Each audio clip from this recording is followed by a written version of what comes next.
What's going on, guys? Welcome back to Wrestling News 365. Hope everyone is doing very well. WWE Fastlane 2023 has just gone off the air. This is your post-show recap, discussion, all that kind of stuff. It must be said, was a strange show, wasn't it? It was a strange show because going into it, look, it was a five-match card, and you kind of felt like...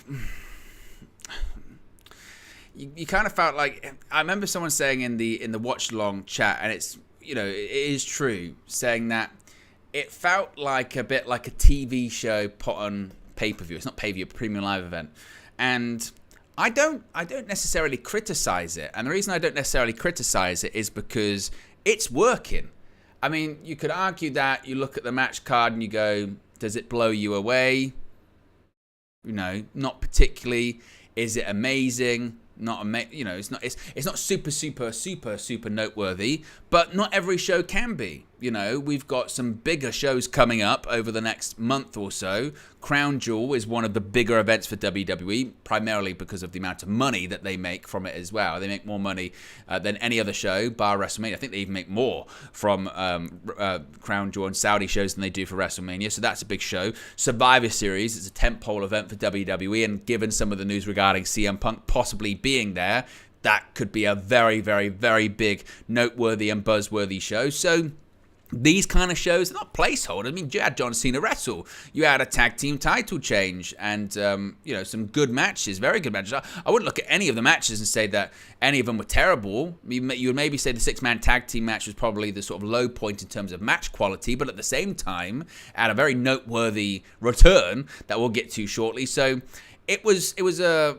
Obviously, it's not going to be super memorable in terms of show of the year or anything like that. But it advanced stories, had a title change, had John Cena wrestle, had a return of Pat McAfee, and had a main event that was certainly very enjoyable as well. So that's probably what I would take about it. I don't think it was it as good as Payback? It kind of, to be honest with you, it had a bit of a similar feel to Payback, didn't it, as well? Whereby you had some very good matches in it. You know, you don't sort of come out of it going, it was unbelievable, it was amazing, it's all this kind of stuff, because it wasn't that. But as I mentioned, it doesn't really matter. I mean, what's The Rock say? How'd you feel about it? It doesn't matter how you feel! Because it's working. It's working for WWE. I mean, they're doing the press conference after the show. I would most likely assume that Triple H will come out, he'll put on his reading glasses, like Homer Simpson, and he'll announce that it was the most viewed Fastlane of all time, which it will be because of the Peacock subscription. It was probably the highest attended Fastlane of all time. It was probably the highest grossing Fastlane of all time as well. It was, everything is... And also, technically, as you can see on the thumbnail and the title, it did feature the WWE debut of Jade Cargill. Now, actually, this happened, it must be said before. And let me actually, I'll get the screen grab up on the screen for those that are joining, because this actually happened on the pre-show. There you go. You can see Jade Cargill and Triple H there. Let me move that to till about here. This actually happened on the pre-show, so they were just sort of chatting on the pre-show. I can't even remember what they were doing, and then you saw a vehicle park up backstage, and out came Jade Cargill. She was quickly greeted by Paul Levesque, Triple H. They shook hands, and then they left. Now, we had heard that Jade Cargill indeed was going to be in Indianapolis. She was backstage at the show. It did appear on camera, didn't appear in anything storyline driven, just shook hands with Triple H. Reportedly, she is scheduled for Raw on Monday. Reportedly, she is scheduled for SmackDown on Friday. So I think as far as the first sort of developments of where Jade Cargill is going to land, who she's going to face off against, I think it had been rumored that she was going to be on Monday Night Raw moving forward. So kind of expect possibly Jade Cargill to be more primarily on the Raw brand. But like the brand split really means anything anyway. And arguably you could say this is the more noteworthy part of the show, is that they're still hyping her up as this major free agent acquisition sign. She looks like $1 million. I mean, she is, when she gets out of the vehicle and shakes hands with Triple H, you realize again just that there is nobody in WWE, realistically, that looks like Jade Cargill in terms of just the physical specimen. Lots of people saying dream matches is her versus Bianca Belair, which I agree, by the way. But she is just an absolute phenomenon, no doubt about it. So that was obviously very newsworthy and noteworthy, but that didn't even actually technically happen on the show, it must be said. But again, certainly very newsworthy.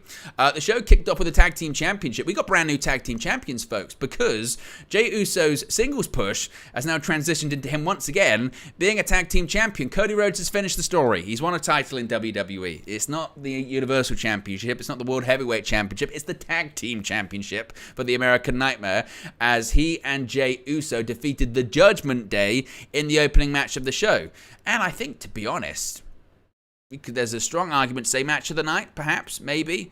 Fantastic match. And I really liked this match. I liked it because it was simple. It was very, very, very, very simple. And that is, yes, there were false finishes. Yes, there were high spots, but it wasn't overdone. And that's not me criticizing, for instance, a tag team match that you'll see the Young Bucks or the Lucha Brothers in or anything like that. Because that style's for some people, and some people enjoy that style. And I'm not saying that style's wrong. I'm just saying that the more older school style, the style, for instance, I grew up watching, is that, classic tag team style. The heels get heat. They work over a person in the match. This time it was Jey Uso primarily. And work over him, work over him, work over him. Like I said, you get heat. You wait for the hot tag. You get the hot tag. Yes, there are a couple of false finishes. They had some really good false finishes, actually, towards the end of the match. And really, the story was around Damian Priest's leg and knee. From the beginning moments of the match, Jey Uso had worked or attempted to sort of chop down the bigger competitor by attacking the leg, attacking the knee. And every time Damian Priest did moves throughout the match, he would favor the knee, favor the knee, favor the knee. And that's essentially what he was going for. And as the match wore on, the knee got worse. Eventually, you had the likes of Rhea Ripley and Dominic Mysterio try and get involved, try and cost the match. You had a moment where I think it's Jey Uso does a roll-up. I think it's on Finn Bálor. Bálor kicks out, pushes Jey Uso to the ropes. He gets the Money in the Bank briefcase to the head, manages to kick out. Then they're going to do something on the outside of the ring. I think they're going to try and put Cody Rhodes through the announce table. Cody counters. And he actually manages to get out of it because JD McDonough's there at ringside. And he's going to try and hit Cody Rhodes. Cody Rhodes moves, hits Damian Priest once again in the knee. Cody Rhodes hits him with, it wasn't a crossroads on the announce table? He hits him with something, anyone on the announce table. And then the match finishes with, by the way, just a brilliant double team move. Basically, they've merged the Cody Cutter and part of the 1D together. And it looked great. And I don't know how many times they would have tried it or rehearsed it, but it's one of those ones that you do kind of feel like no matter how many times you try and, rehearse it, it might not pay off, or you might not land that one. And they did land it, and you could tell Cody Rhodes was very happy, and I don't blame him. And it was basically, giant miscommunication from the Judgment Day. Rhodes and Jey Uso win. How long are they going to be tag team champions for? I don't know. I don't really see how sustainable it is for them in the long term. Again, Jey Uso's come to Raw, and suddenly you make him tag team champion again. Seems a bit strange to me. I could see them doing something very similar to what they did with Dominic Mysterio at No Mercy and then NXT, which was drop the championship. Rhea Ripley says, then look guys, if you don't win the titles back, I'm going to be angry basically, and they win the titles back. I could see something like that happening. I do think it gives Cody Rhodes something to do, which I think they're very conscious of, because let's face it, we know the end goal here. We know the territory they're heading for. They're going for Cody Rhodes versus Roman Reigns 2 at WrestleMania next year. Probably then with the intention of Cody Rhodes defeating Roman Reigns, finishing the story. That's what they want to do. Jey Uso's been traded to Raw. We still don't know who's going to SmackDown. So, I think most people assume that's probably going to be Cody Rhodes. As of right now, it doesn't need to be Cody Rhodes because he's one half of the tag team champions. He can go on any brand he wants. Again, it doesn't particularly matter because the brand split is, it's a farce. It doesn't exist. These are rules that are made up in WWE's own head at this point, and they don't need to be enforced at all because they don't exist. Nevertheless, they need something for Cody to do. They need something for Cody to do to bridge the gap. We still have, I think, 7 months until WrestleMania. Even if he went to SmackDown now, what's he going to be doing? Chasing Roman Reigns for 7 months? No, it's too much time. It's too much TV to fill. And on the flip side, you look around on Raw, what's he going to do on Raw? He's not going to face Seth Rollins at this point. I know Rollins just defeated Nakamura, but he's not going for that championship, and Rollins is a babyface. Cody Rhodes is also a babyface at this point. So I think that they're conscious of giving Cody Rhodes something to do. They're conscious of Cody Rhodes having TV time and trying to buy their time for him eventually to get switched to SmackDown. So I think that's I think that's what they're trying to do here. But again, I wouldn't be shocked or surprised if this is a hot shot thing and they get the titles back on Judgment Day fairly quickly. We've seen in recent weeks Drew McIntyre teasing that he's going to turn heel, perhaps, and saying that he doesn't trust Jey Uso. Perhaps it's a situation where McIntyre could cost both of them the tag team championships, not aligning with the Judgment Day, but more so that's, costing Rhodes the championship for bringing Jey to Raw, or costing Jey the titles because of what he did to McIntyre when he was challenging the Bloodline, something like that. And then maybe you could spin off into a Cody Rhodes versus Drew McIntyre feud for a little while, or McIntyre could feud with the both of them. There's still a possibility, of course, that Randy Orton could come back. So there are still things for Cody Rhodes to do on Raw. So I come out of this going, it was a nice title change, and Rhodes has won a title for the first time since coming back to WWE last year. But as far as the longevity out of it, I don't see how long it probably goes on for. Again, I wouldn't be shocked if the Judgment Day get the belts back soon. In the meantime, if you can do a Cody Rhodes and Jey Uso versus DIY match, how great would that be? I mean, we're still waiting on DIY versus Owens and Sami Zayn. So there are teams, I guess, on Raw at the moment. You could do a massive match if you wanted to. You could have all 4 in one match at Crown Jewel or another event, a Survivor Series. So there are definitely certainly options. Was a really fun match, enjoyable match. Maybe just like a notch above a TV match. But it was enjoyable, and we got new tag team champions there in Rhodes and Uso. Next match was the return of Carlito. We knew it was going to be the return of Carlito. This was probably the worst match of the evening. And again, not to say that it was bad, but it was really strangely done, this one. So the story going into it is we've got a 6-man tag. And the Profits and Bobby Lashley, they've taken out Cruz del Toro and Joaquin Wilde. So there needs to be a partner. They need a partner. Rey Mysterio says on SmackDown, I've called someone. They haven't picked up, but he'll be there. So, okay, they're doing their entrances. Santos Escobar makes his entrance. Rey Mysterio makes his entrance. And then no one. They just start the match. I mean, Hulk Hogan, Bash at the Beach 96 settings. We've got a tag team partner. Will they be here? Eventually. They will arrive. I mean, they say, fashionably late. It's cool to be late, apparently, because their tag team partner was Carlito. Despite the fact that Carlito had pledged, I guess, his allegiance to the LWO earlier this year when he helped them in Puerto Rico at Backlash. But they're not massively on speaking terms. It doesn't make a lot of sense.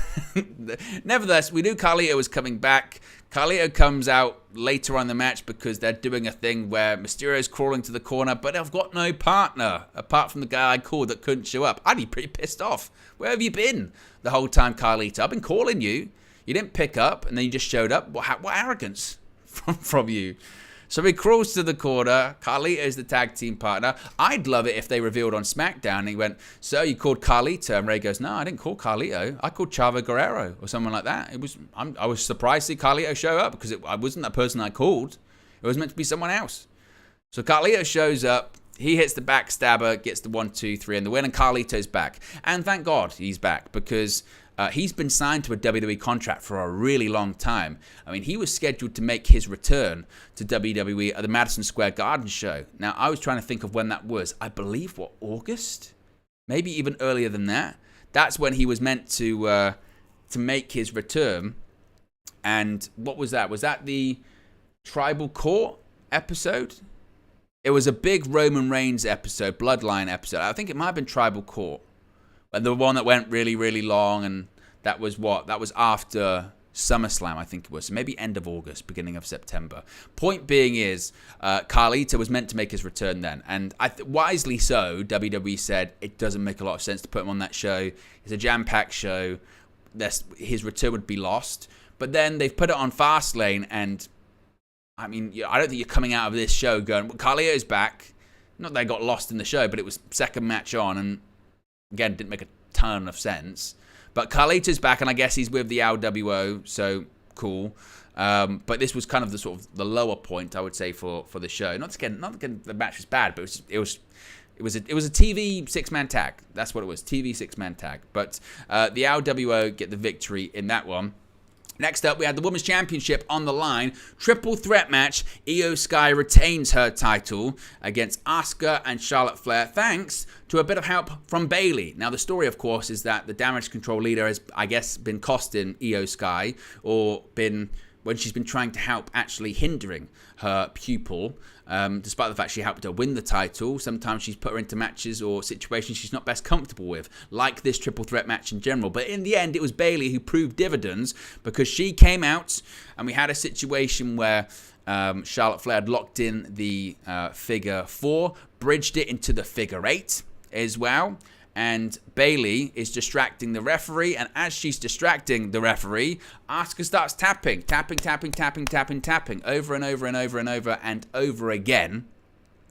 But the referee, of course, does not see it. And whilst Charlotte Flair is bridged into the figure 8, what happens? Iyo Sky hits the moonsault, cover, 1, 2, 3, she gets the victory. So she pinned Charlotte Flair, which again is significant, and retains the title thanks to an assistance by Bayley, which really actually hasn't been the case thus far. So they're clearly stretching that out. Right move, Charlotte Flair does not need at all to be the women's champion for the longest time, despite that's the gimmick with Charlotte Flair, right?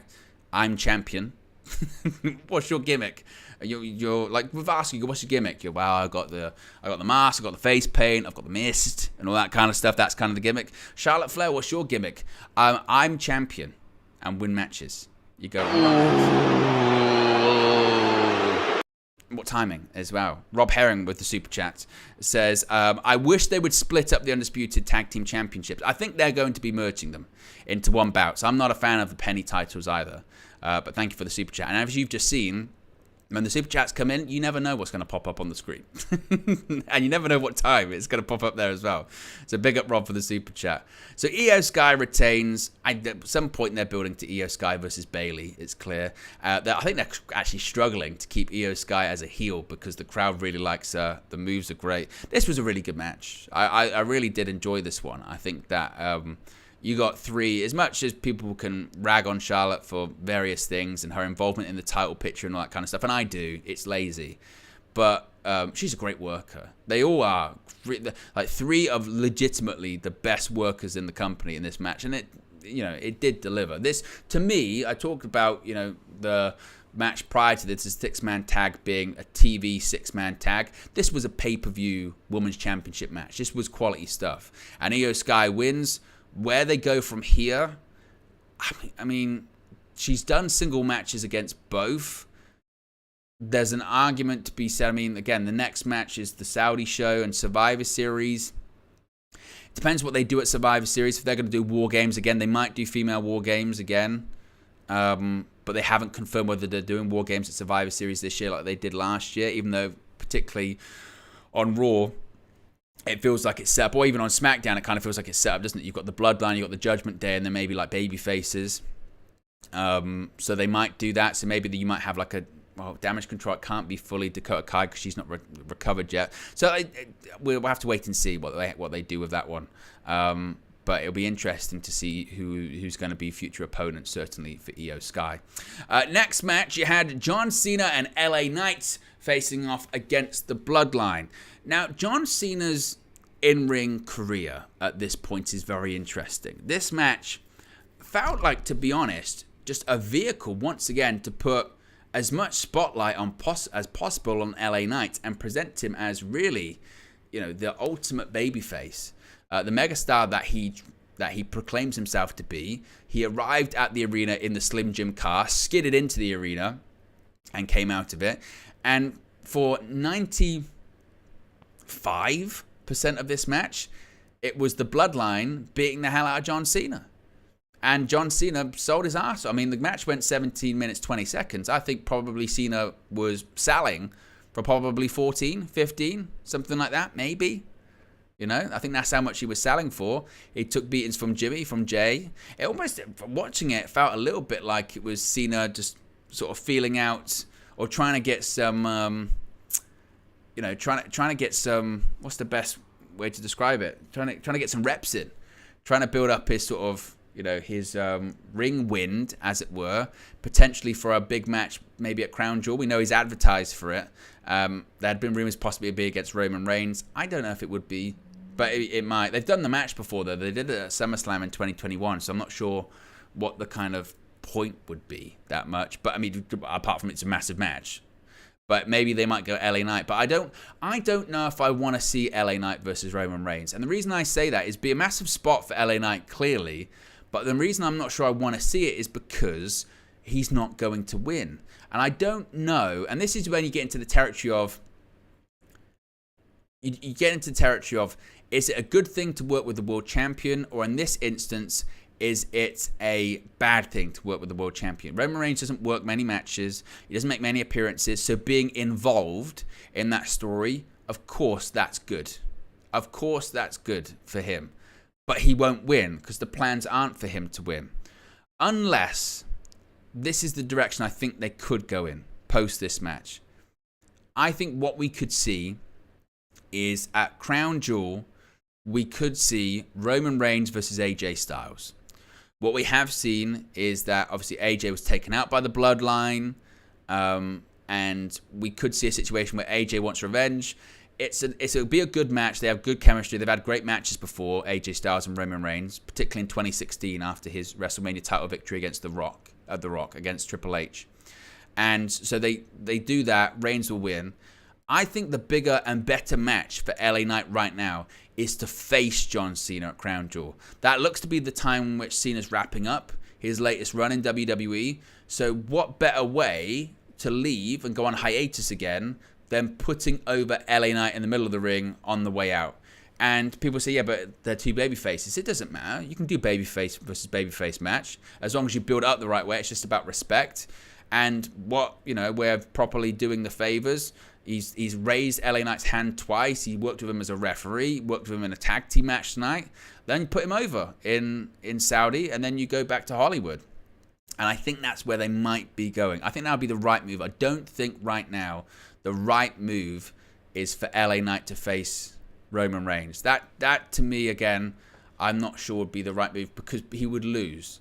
And I think I don't know if he lose momentum, but I just don't know if that's the right booking for him at the moment. So LA Knight gets the win, blunt force trauma to Jimmy Uso, and the team of Cena and Knight wins. But it's going to be interesting to note certainly where they go coming out of this one as well.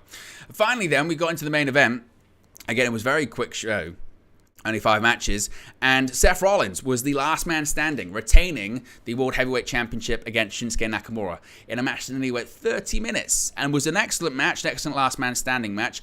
I don't know if I ever truly believed that Nakamura was going to win the title, apart from maybe 2 moments, 1 moment. The 1 moment in particular is when Nakamura, he spit red mist into the face of Seth Rollins while Rollins was on top of a ladder, and he went through the table, and Rollins didn't move for a hot second, and I thought, oh my God, they're actually going to do it. Nakamura's going to win the World Heavyweight Championship. Wasn't the case.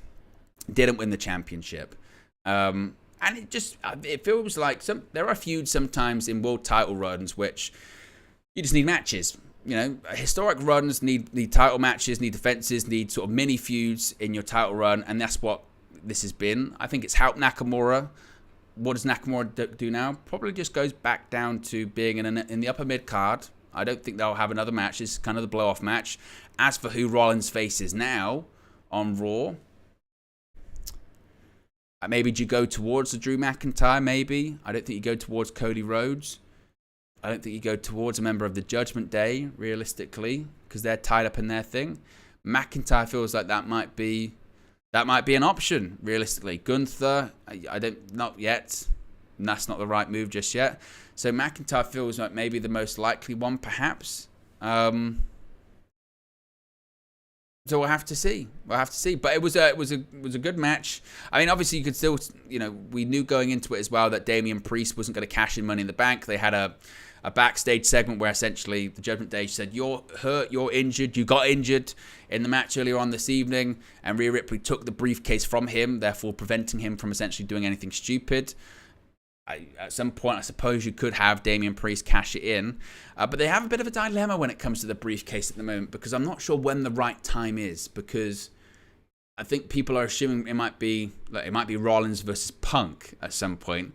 You could have Rollins versus Gunther as well.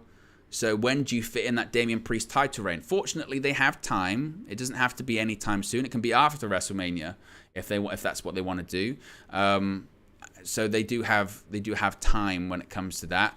And look, who's to say it's going to be successful? It could be Finn Balor making sure that Damian Priest doesn't cash in successfully. Maybe that's the direction that they go in as well. But Rollins retains after they brawl into the crowd. Basically, the whole match was, as you would expect, Shinsuke Nakamura working over the back of Seth Rollins over and over again. That's been the story, of course, too. Eventually, they brawl out into the crowd. Rollins hits a Falcon Arrow out of the stands through 2 tables, and the biggest story that they're telling through all of it is that your back's going to give out, and whose back gave out in the end? Not Seth Rollins, it was Shinsuke Nakamura's, and Rollins retains. He is still the World Heavyweight Champion, and now he moves on to pastures new, whoever that may be, against on Monday Night Raw. Again, I'm looking at the roster, you kind of go, well, maybe it's a bit thin as to who they're going to face off against, who he's going to face off against. Again, I say maybe McIntyre might be the likely option, perhaps, unless someone from SmackDown decides I'm on Raw now. That could happen, or unless, again, some people that work tonight spin off into something else. That's entirely possible too. So there you go. As mentioned, a short show because it was a short match card, and a few noteworthy things there as well. Probably the most noteworthy is what didn't happen on the show, which was Jade Cargill's debut. That happened on the pre-show instead. But if you haven't already, click the like button. Be sure to subscribe, bottom right-hand corner. We'll be back for more news videos tomorrow morning, and I'll speak to you again very, very soon. I'm out of here. Peace.